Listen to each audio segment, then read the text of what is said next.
Paul Écus, also known according to the oral traditions of the Soto as Man Standing Above Ground, was born in the year of the Real Resistance into a family honored and respected for their prowess as runners.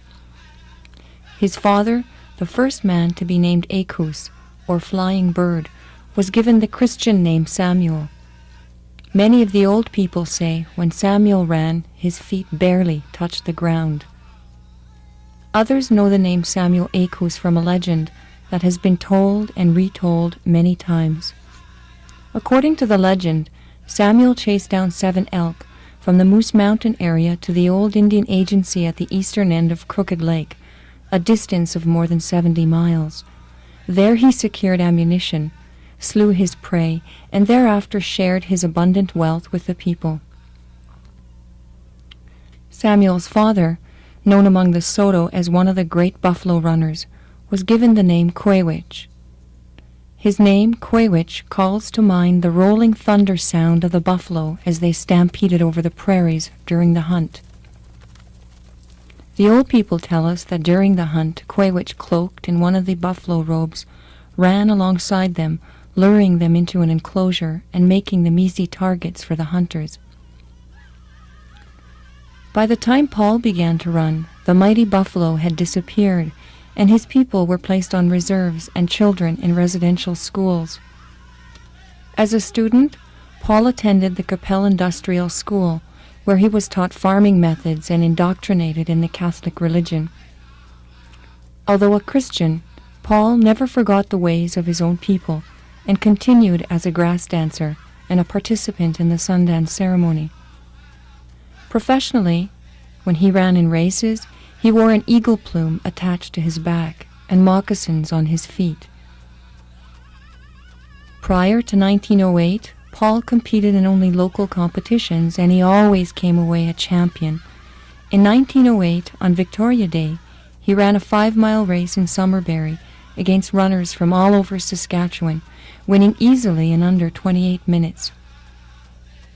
That same year, on Dominion Day, he won a 10.5-mile race in 1 hour, 4 minutes, and 6 seconds against some of Saskatchewan's best.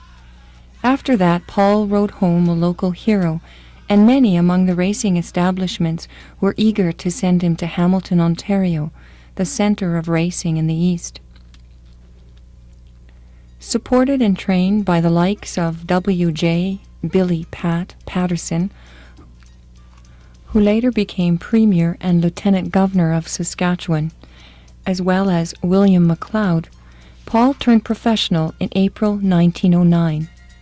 His professional debut pitted him against English runner Fred Appleby in a 15-mile race.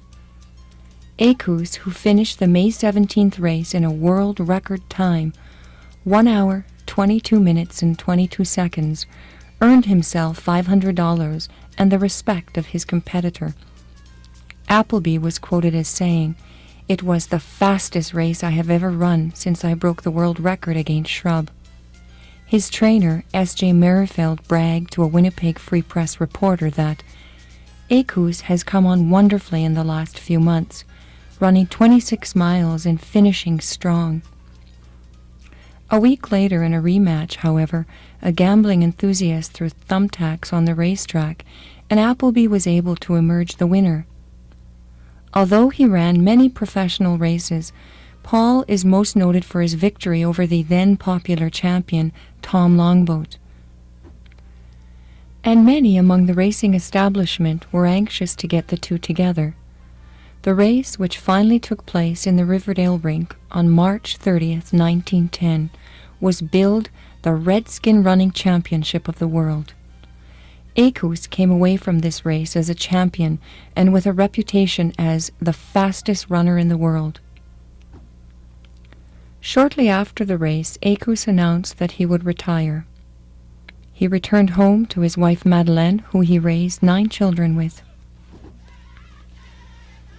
Paul Écus, Man Standing Above Ground, died in 1978. He was 98 years old.